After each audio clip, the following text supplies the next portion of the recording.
Morning students, आज हम start करते हैं बीएससी फर्स्ट ईयर की third paper. BSc first year paper number third जो है अपने पास 3D त्रिविम ज्यामिति। ठीक है, उसके यूनिट नंबर फर्स्ट स्टार्ट कर रहे हैं। सांकव का ध्रुवीय समीकरण का ध्रुवीय समीकरण। अब सबसे पहले किसी बिंदु के ध्रुवीय निर्देशांक क्या होते हैं? कार्तीय निर्देशांक होते हैं एक्स वाई में और ध्रुवीय निर्देशांक होते हैं आर थीटा में। किसी बिंदु के ध्रुवीय निर्देशांक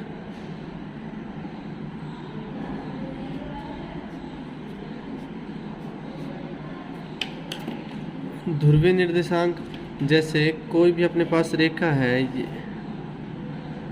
ये होती है प्रारंभिक रेखा। कार्तीय तल में इसे बोलते हैं अपन एक्स अक्ष, और ये होती है भाई अपने पास दूसरी रेखा जिसे बोलते हैं अपन वाई अक्ष। ठीक है, और एक रेखा अपने पास ये है ओपी रेखा। तो बिंदु P के निर्देशांक क्या होंगे? तो भाई P के निर्देशांक होंगे मूल बिंदु से जितनी दूरी है, ये है दूरी R तथा x अक्ष के धनात्मक दिशा के साथ या x अक्ष की धनात्मक दिशा के साथ कितना कोण बना रही है? थीटा। तो इस बिंदु के निर्देशांक होंगे P R थीटा। इसी प्रकार ये रेखा नीचे की तरफ भी हो सकती है। ठीक है, तो इस हमें देखना है बिंदु के निर्देशांक R और थीटा पर निर्भर करते हैं, मूल बिंदु से दूरी पर और x अक्ष के साथ बनाए गए कोण के। तो भाई किसी बिंदु के ध्रुवीय निर्देशांक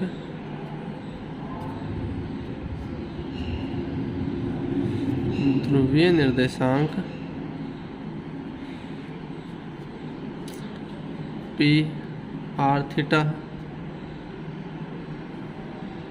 हो, तब इसे निम्न प्रकार भी प्रदर्शित किया जा सकता है।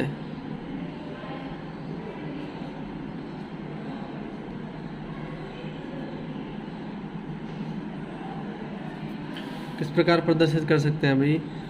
पी आर थीटा को आप लिख सकते हो आर और थीटा प्लस 2 पाई। भाई 2 पाई का मतलब वापस घूम के यहीं पे आ जाएगा, कोमा आर थीटा प्लस 4 पाई। 4 पाई मतलब घूम के वापस ही यहीं आ जाएगा। इसी प्रकार आर थीटा प्लस 6 पाई, यानी 2 पाई का समगुणज हो गया आर थीटा प्लस 2n पाई, जहाँ n कोई पूर्णांक है। और इसी प्रकार ये भाई नीचे की तरफ होता, माइनस में अगर होता त्रिज्या, तो क्या लिखते अपन? P minus R theta. आप इसे क्या लिखते भाई? P dash R minus pi minus theta. भाई कोण भी क्या हो जाएगा? एंटी क्लॉकवाइज चलेगा, कोण भी क्या होगा? यहाँ से इस तरफ आएगा कोण, तो ये हो जाएगा नेगेटिव। आप इसे बोलोगे P dash R pi plus theta भी। ठीक है, अब त्रिविम में किसी दो बिंदुओं के बीच की दूरी निकालनी है। दो बिंदुओं के बीच की दूरी निकालने के लिए हम करेंगे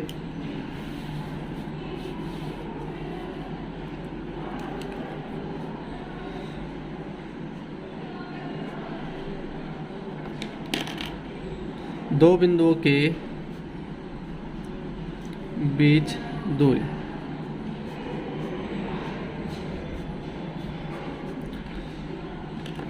तो भाई देखते हैं त्रिविम में कोई दो बिंदु। ये थी अपने पास प्रारंभिक रेखा, उसके बाद ये थी बिंदु P और कुछ दूरी पर बिंदु Q उपस्थित है। ठीक है, ये हो गया प्रारंभिक रेखा बिंदु ओ, भाई यहाँ से ये बिंदु P जो है OP रेखा है वो इसके साथ प्रारंभिक रेखा के साथ θ1 कोण बनाए हुए हैं, तथा दूसरी जो रेखा है Q वो इस प्रारंभिक रेखा के साथ θ2 कोण बनाए हुए हैं। इन दोनों के बीच कोण क्या हो जाएगा, θ2 माइनस θ1, ये जो कोण है ये, ठीक है भाई। और यहाँ से यहाँ तक की दूरी है अपने पास R1, यहाँ से यहाँ तक की दूरी है R2। हमें निकालना है दोनों बिंदुओं के बीच की दूरी P और Q के बीच। P के निर्देशांक होंगे ध्रुवीय निर्देशांक R1 θ1, Q के ध्रुवीय निर्देशांक R2 और θ2 हो गए। तो भाई लिखेंगे इसके बारे में कुछ। माना बिंदु P जिसके निर्देशांक है R1 θ1 एवं बिंदु Q जो है हमारे पास R2 θ2, दो बिंदु हैं, ठीक है। तो अपने पास एक त्रिभुज बन रहा है OPQ। तब त्रिभुज OPQ में देखो OP का मान तो है कितना R1, OQ का मान है कितना R2, हमें निकालना है क्या PQ, ठीक है भाई। कोई भी त्रिभुज होता है अपने पास इस रूप में ABC। अच्छा ये दूरी है अपने पास AB और C। एक फॉर्मूला होता है cos A यानी cos थीटा। अब यहाँ पे मान लो थीटा आपके पास दिया हुआ है, ठीक है। तो cos A बराबर होता है B² plus C² minus A² upon 2BC। किसी त्रिभुज का कोण ज्ञात करने के लिए, ये समकोण त्रिभुज नहीं है, कोई अन्य त्रिभुज है, उस त्रिभुज का कोण ज्ञात करने के लिए एक फॉर्मूला होता है cos A बराबर दिस। अब यहाँ पे देखते हैं अपन, एक का मान क्या है θ2 माइनस θ1, एक की जगह मैंने रख दिया θ2 माइनस θ1। B² भाई A और C के बीच की दूरी, यहाँ B² क्या है R1 2 प्लस R2 और तीसरी दूरी हमें नहीं पता PQ² अपॉन 2BC 2R1 और R2, ठीक है। वज्र गुणा करेंगे, ये R1 R2 इधर आ जाएगा तो ये हो जाएगा 2R1 R2 cos θ2 minus θ1 R1² plus R2² minus PQ का होल स्क्वायर, ठीक है भाई। अब PQ² तो इधर आ जाएगा, ये हो गया अपने पास PQ² बराबर R1² plus R2² minus 2R1 R2 cos θ2 minus θ1। दोनों पक्षों का वर्गमूल लिया आपने, PQ का मान आया हमारे पास क्या R1² plus R2² minus 2R1 R2 cos θ2 minus θ। ये थी भाई दोनों बिंदुओं के बीच की दूरी। त्रिविम में ध्रुवीय निर्देशांक में कोई दो बिंदु है, उन बिंदुओं के बीच की दूरी निकालने का सूत्र। नेक्स्ट पढ़ते हैं हम त्रिभुज का क्षेत्रफल। तो भाई त्रिभुज का क्षेत्रफल, कोई त्रिभुज हमें दिया होगा किस प्रकार, ये है अपने पास प्रारंभिक रेखा, उसके बाद बिंदु P, बिंदु Q, यहाँ से बिंदु R, ठीक है। त्रिभुज बन गया। अब इस मूल बिंदु से Q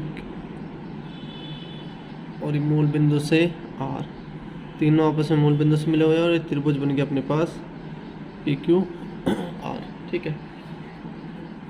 प्रारंभिक रेखा है, ये मूल बिंदु है। अच्छा, मूल बिंदु से सबसे पहले P का ये कोण क्या हो गया अपने पास θ1, ये कोण हो गया अपने पास θ2 और यहाँ से थर्ड कोण हो गया R, है वो θ3। 3।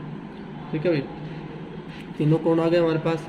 उसके बाद जो जो गिवन है वो लिख लेते हैं कि ओ पी की दूरी है R1, ओ क्यू की दूरी है R2, ओ आर की दूरी है R3। ठीक है,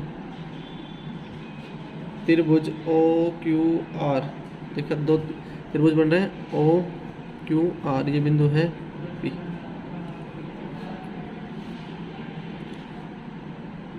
त्रिभुज ओ पी क्यू प्लस त्रिभुज ओ पी आर प्लस त्रिभुज पी क्यू आर। त्रिभुज ओ क्यू आर जो है पूरा ओ क्यू आर वो 3 भागों में विभाजित है, O P Q, O P R और त्रिभुज पी क्यू आर, 3 त्रिभुजों से मिलके बना हुआ है। तो इन तीनों त्रिभुजों के लिए लिखेंगे अपने को चाहिए कौन सा त्रिभुज, पी क्यू आर का क्षेत्रफल। तो पी क्यू आर का यहाँ से मान निकाल लेते हैं, त्रिभुज पी क्यू आर ये जगह त्रिभुज ओ क्यू आर माइनस ये इधर आएगा तो ओ पी क्यू माइनस त्रिभुज ओ पी आर।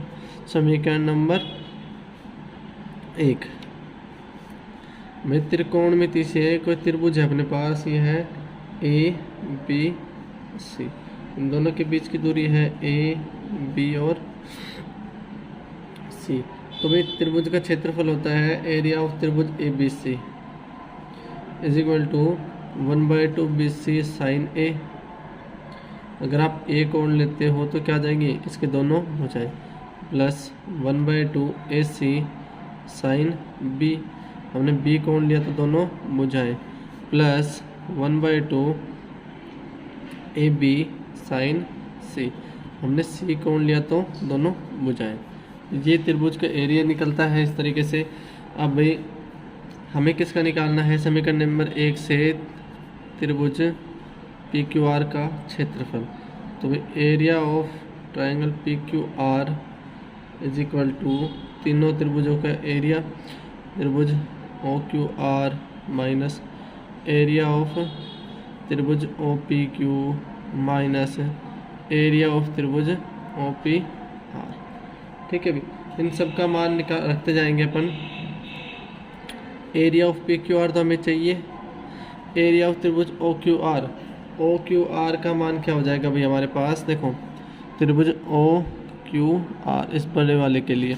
अच्छा आप कोण क्या लोगे, ये कोण लेंगे अपन ओ क्यू आर के लिए। कोण देखो यहाँ से लेके यहाँ तक काम आएगा, ये कोण का मान कितना है, इस पूरे में से यानी θ3 में से माइनस कर दूँ मैं कितना, θ2, θ3 में से माइनस हो जाएगा θ2 और भुजाएं आ जाएंगी बाकी की 1/2 R2 R3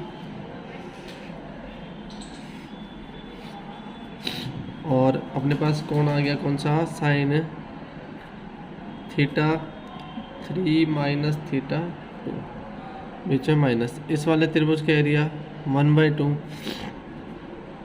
क्या हो जाएगा भाई, ये तीनों नहीं लेने, इनमें से तीनों में से कोई एक ले सकते हो आप। यदि आप ए एंगल लेते हैं तो इन दोनों का साथ युग्म आ जाएगा, बी एंगल लेते हो या सी एंगल लेते हो तो इन दोनों का युग्म आ जाएगा, और बी एंगल लेते हो तो इन दोनों का युग्म आ जाएगा।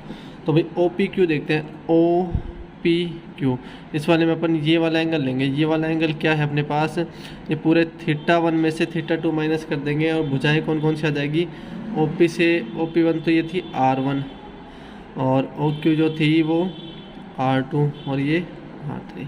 तो भाई अपने पास भुजाएं हैं R1 R2 और साइन θ1 माइनस θ2 माइनस इसका क्षेत्रफल आप निकालोगे तो आएगा हमारे पास क्या, ओ पी आर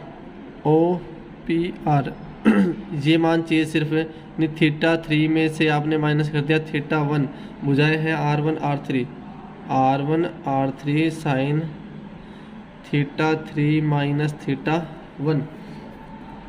तो भाई थोड़ा सा सोल्व करके लिखेंगे, area of triangle P Q are बराबर 1/2 कॉमन आ गया। उसके बाद यहाँ लिखा आपने R2 R3 sine θ3 minus θ2।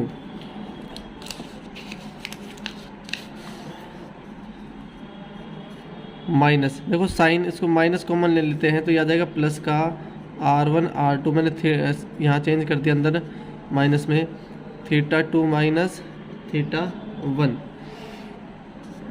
Plus यहाँ से भाई R1 R3 साइन θ1 माइनस θ3। तो ये था त्रिविम में किसी त्रिभुज के या ध्रुवीय निर्देशांकों में इस त्रिभुज का क्षेत्रफल ज्ञात करना। ठीक है भाई। नेक्स्ट देखते हैं सरल रेखा का समीकरण।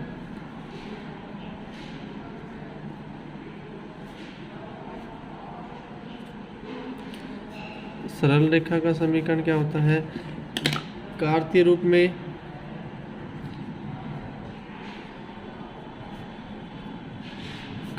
में होता है ax प्लस by बराबर c। ठीक है, अब हम जानते हैं x बराबर होता है r cos थीटा, y बराबर होता है r sin थीटा। तो आपने मान रखा a r cos theta plus b r sin theta बराबर c। भाई इसको r दोनों में कॉमन आ रहा है तो अंदर क्या आ जाएगा, a cos theta plus b sin theta बराबर c। तो ये हो जाएगा भाई a cos theta plus b sin theta और ये c अपॉन r, किसी सरल रेखा का समीकरण। ठीक है, अब ये तो था कार्तीय रूप में। ध्रुवीय रूप में निकालेंगे किसी सरल रेखा का समीकरण तो किस प्रकार होगा? सरल रेखा का ध्रुवीय समीकरण।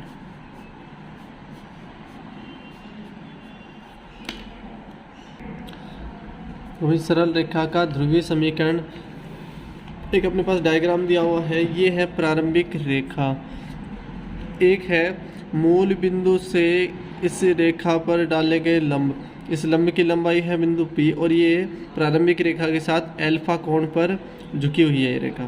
ठीक है, और एक बिंदु P था जिसके निर्देशांक है r थीटा, यानी मूल बिंदु से दूरी r है और एक्स की धनात्मक दिशा के साथ कोण क्या बन रहा है, थीटा। तो हम इसकी परिभाषा देखेंगे अपन। एक ऐसी सरल रेखा जिस पर ध्रुव से, ध्रुव यानी मूल बिंदु, ध्रुव से डाले गए लंब की लंबाई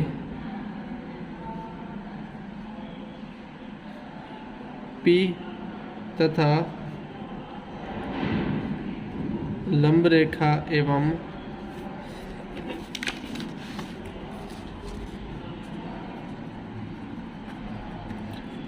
प्रारंभिक रेखा के मध्य कोण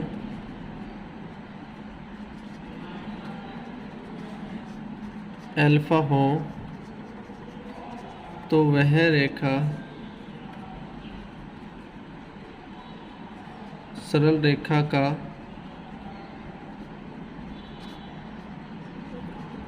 ध्रुवीय रूप कहलाती है।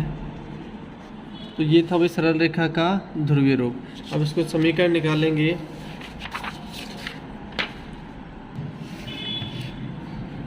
तो भाई चित्र अनुसार हम देखते हैं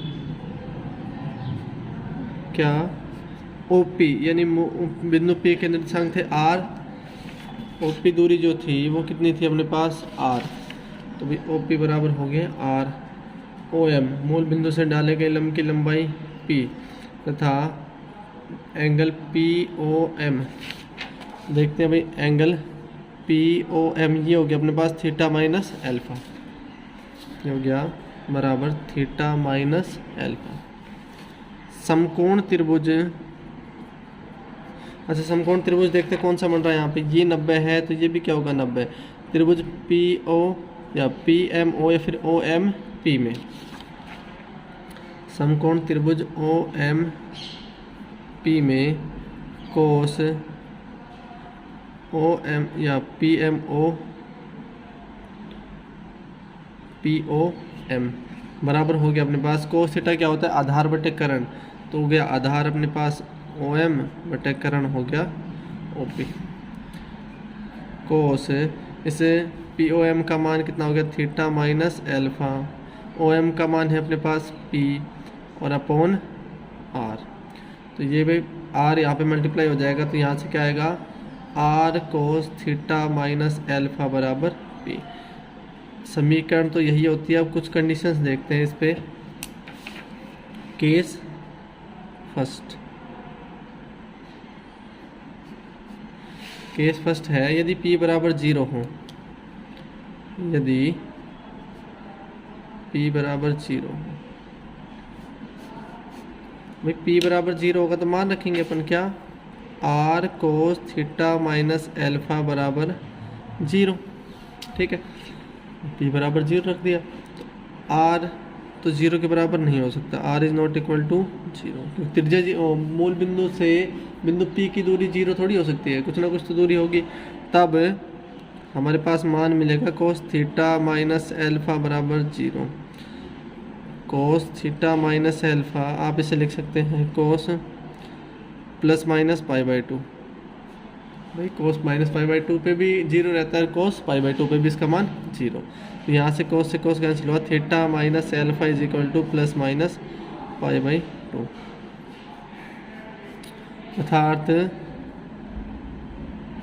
इसका मतलब क्या है, लंब रेखा जो है वो कहाँ से गुजरती है, ध्रुव O से गुजरती है, क्योंकि थीटा माइनस एल्फा जो कोण हो गया कम से कम क्या है 90, या क्या तो प्लस 90 और या फिर माइनस 90, यानी थीटा माइनस एल्फा ये जो कोण था ये तो क्या हो गया, तो 90 या फिर माइनस का 90। इसका मतलब ध्रुव O से गुजरेगी रेखा OM, अर्थात लंब रेखा ध्रुव, लंब रेखा जो थी वो क्या थी OM, ध्रुव O से गुजरती है। एक तो कंडीशन ये थी अपने पास। दूसरा केस सेकंड पढ़ेंगे,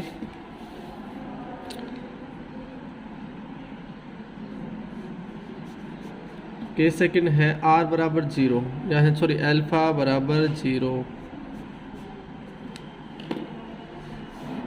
एल्फा बराबर 0 अर्थात लंब रेखा जो है वो क्या है प्रारंभिक रेखा के समांतर है। इसके ऊपर संपाती भी हो सकती है, क्योंकि ये एल्फा का मान 0 है, इसका मतलब ये जो रेखा है वो कहाँ पे है, इसी प्रारंभिक रेखा के ऊपर है, फिर इसी के समांतर है। तो भाई आपने मान रखा R कोस थीटा माइनस 0 बराबर P, ये हो जाएगा R कोस थीटा बराबर P। एक समीकरण आ गई। इसके बाद केस थर्ड,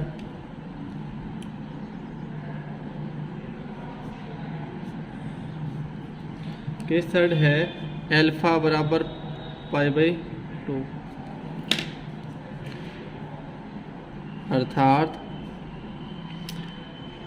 एल्फा बराबर पाई बाई 2 का मतलब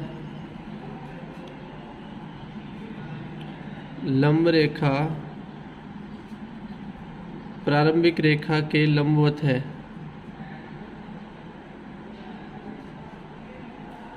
भाई ये जो रेखा थी ये लंब रेखा, यानी अल्फा बराबर पाई बाई 2 हो गया, तो ये कहाँ पे आएगी, यहाँ पे आएगी। इसका मतलब इससे प्रारंभिक रेखा की क्या है, लंबवत रेखा है। तो रखेंगे मान R cos theta minus pi by 2 बराबर P। आप इसे ऐसे भी लिख सकते हो पाई बाई 2 माइनस थीटा, क्योंकि अगर साइन कोस माइनस थीटा भी क्या होता है कोस थीटा। R कोस 90 माइनस थीटा क्या हो गया R साइन थीटा बराबर P। लंबवत रेखा होगी तब उसकी समीकरण होगी R साइन थीटा बराबर P। तो ये तो थे अपने कुछ टॉपिक्स। इसमें क्या क्या पढ़ा हमने, सबसे पहले पढ़ा हमने सांकों का ध्रुवीय समीकरण, यानी किसी बिंदु के ध्रुवीय निर्देशांक पढ़े। उसके बाद दो बिंदुओं के बीच दूरी पढ़ी। फिर ध्रुवीय निर्देशांकों में किसी त्रिभुज का क्षेत्रफल, सरल रेखा का समीकरण, कार्तीय रूप में, उसके बाद ध्रुवीय समीकरण। ध्रुवीय समीकरण के कुछ केस थे और उनके ऊपर कुछ सवाल करेंगे और कुछ एक दो डेरिवेशंस और है, जो कि है दो बिंदुओं से गुजरने वाली रेखा का समीकरण जो है वो निकालना है, वृत्त का ध्रुवीय निर्देशांकों के रूप में सामान्य समीकरण, और उसके बाद एक्सरसाइज के क्वेश्चन। तो नेक्स्ट वीडियो में मिलते हैं बाकी टॉपिक्स के साथ। So thank you guys.